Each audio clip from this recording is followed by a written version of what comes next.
Très chers amis, nous allons continuer l'étude de Pirkei Avot, des Mishnayot de Pirkei Avot, et cette semaine, nous allons passer au deuxième chapitre des Pirkei Avot. Chamishat Talmidim Ayulo le Rabban Yochanan ben Zakkai. Rabban Yochanan ben Zakkai avait 5 élèves, 5 principaux élèves.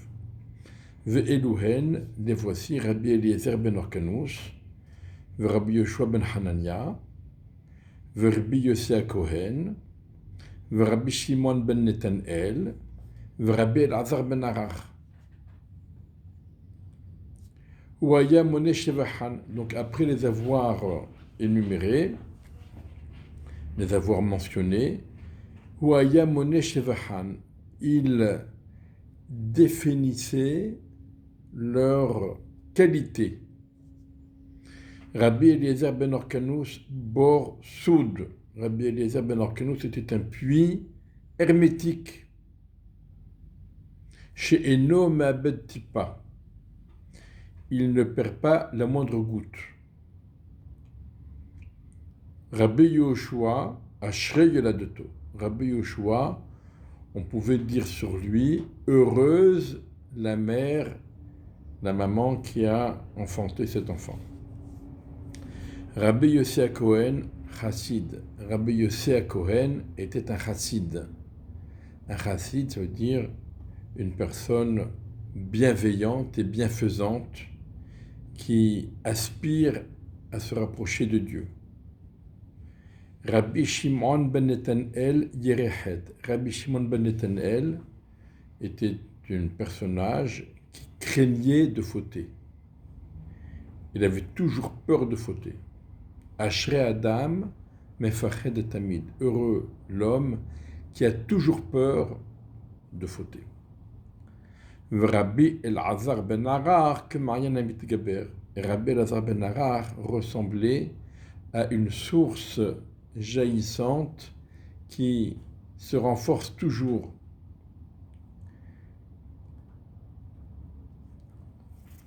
Qu'est-ce que la Mishnah vient nous dire? Qu'est-ce que la Mishnah vient nous apprendre dans le fait que Rabbi Yochanan énonçait les qualités de ses élèves? Alors tout d'abord, on a vu la Mishnah dans le chapitre précédent.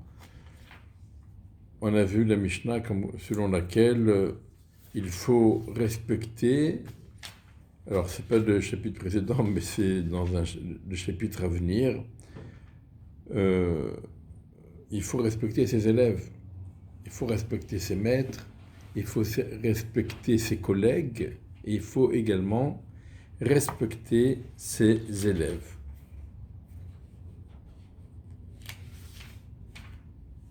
Il faut que le maître apprécie ses élèves et leur donne de la considération.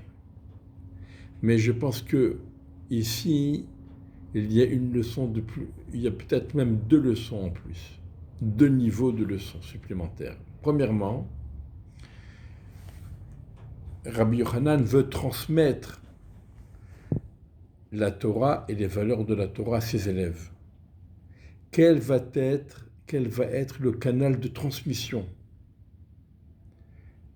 Le canal de transmission à l'élève sont les qualités de l'élève, sa qualité particulière et spécifique. On est toujours enclin à critiquer, mais quand on critique quelqu'un, on met en valeur un défaut qui fait barrière à l'apprentissage. Parce qu'il est coléreux, il ne peut pas apprendre. Parce qu'il est mal élevé, il ne peut pas apprendre. Parce qu'il est orgueilleux, il ne peut pas apprendre. Mais ça ne fera pas avancer les choses. Si on veut faire progresser son élève et on veut lui transmettre la Torah et ses valeurs, eh bien on doit trouver le canal par lequel ça peut passer. Pas le canal qui fait, pas le barrage qui fait obstacle, mais au contraire, le canal qui permet de passer, de faire passer la leçon. Et ça, ce sont les qualités de l'élève. Donc Rabbi Yochanan doit prendre conscience des qualités de ses élèves pour pouvoir leur transmettre la Torah, et il doit prendre conscience de la qualité spécifique de chacun de ses élèves pour que chacun de ses élèves puisse tirer le meilleur parti de son enseignement. Et on peut continuer dans ce même esprit. La Mishnah dans Pirkei Avot, donc tout à la fin, la Mishnah nous dit Chanoch lanahar alpi darko gam ki yazkin le yasur mimena. On mentionne un verset de Michelet, Chanoch lanahar alpi darko. Il faut éduquer l'enfant selon son chemin, selon ce qu'il est, de telle sorte à ce que même lorsqu'il va grandir et prendre de l'âge, il ne déviera pas du chemin dans lequel il a été éduqué. Et c'est ça que Rabbi Yochanan vient nous dire, c'est quoi le derer de chacun des élèves. Chanoch lanahar al pi darko, son chemin, c'est sa qualité spécifique et particulière par laquelle on pourra lui enseigner et l'éduquer et lui transmettre les valeurs, et il ne les oubliera jamais. Donc ça, c'était pour une Mishnah. On va étudier une autre Mishnah à la fin du chapitre. Rabbi Tarfon Omer, Ayom Katser va melacha meruba, va poalim matzelim va sachar arbe u balabayit dohek. Rabbi Tarfon met en opposition certains constats. Ayom Katser va melacha meruba. La journée est courte et le travail est abondant. Il y a beaucoup de travail pour une courte journée. Donc on est dans une confrontation. D'un côté, les ouvriers sont paresseux et ne veulent pas travailler, mais d'un autre côté, le salaire est très abondant et le patron, il pousse au travail. Je vais presque dire, il est stressant. Mais on ne va pas employer ce terme-là. Donc on constate des contradictions. Il n'y a pas de temps, mais il y a beaucoup de travail. Il y a beaucoup de travail, mais les employés sont paresseux et ils ne veulent pas travailler. Ils ne veulent pas travailler alors que le salaire est proposé est très important. Et en plus, le patron, mais ce n'est pas uniquement un patron, c'est un Baal Habayit. Baal Habayit, ça veut dire le maître des séants, celui chez qui on habite, celui chez qui on vit. Dohek, il pousse à ce que le travail soit fait. Il stresse, il force un peu.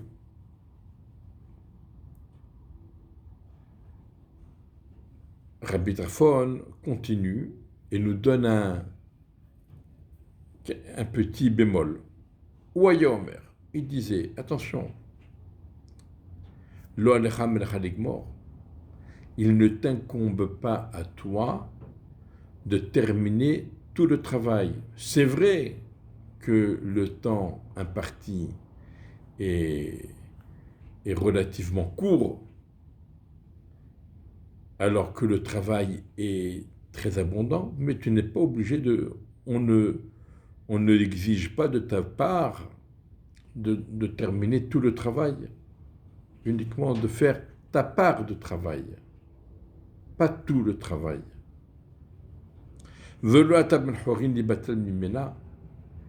Et tu n'as pas non plus la possibilité de t'en dispenser. Tu dois faire ta part. Tu ne dois pas tout faire. Tu dois faire ta part et tu es obligé de la faire. Tu ne peux pas t'en dispenser. Tu ne peux pas t'en libérer. Im lamad Torah arbe, notnim lecha sachar arbe. Si tu as étudié abondamment la Torah, il te sera donné un grand salaire. Venez emanhu bal melartecha, sheishelmer sachar poulatar. Et ton maître d'ouvrage, ton patron, celui qui te demande de le servir, celui qui te demande d'étudier la Torah, de faire les mitzvot, il est digne de confiance. Il te payera le salaire que tu mérites pour ton service, pour ton travail. Veda, mais prends conscience. Et sache, chez Matan Tzraran Shel Tzadikim Latidavo, on va dire, on ne te dit pas ici le paiement du salaire, on te dit le don du salaire. D'un côté, Sachar, c'est un salaire, mais Matan, c'est un don, une matana, un cadeau. Ça veut dire, c'est calculé comme un salaire par rapport à ce que tu fais, par rapport à ton investissement, etc. Mais en vérité, c'est un don, c'est un cadeau. Puisque c'est Akadosh Baruch Hu qui nous donne toutes les opportunités et toutes les capacités et les possibilités. Donc, il te donnera ton salaire. Sache que le don du salaire des tzadikim, c'est pour l'atidavo, pour le monde à venir, le monde futur. Parce que dans ce monde-ci, il n'y a pas les conditions nécessaires et suffisantes et indispensables pour que l'on puisse donner à quelqu'un le salaire qu'il mérite pour son étude de la Torah et ses mitzvot. Voilà 2 Mishnayot de Pirkei Avot que nous allons lire ce Shabbat, et ce sera le Louis Nishmat, mon père Zichrono Livracha, Avi Mori Rabbi Raphaël Yechiel Ben Esther, et le Louis Nishmat tous les Niftarim, et en particulier tous les Giborim, les héros d'Israël, qui sont morts pour protéger et pour sauver tous les bénis Israël en Israël et ailleurs.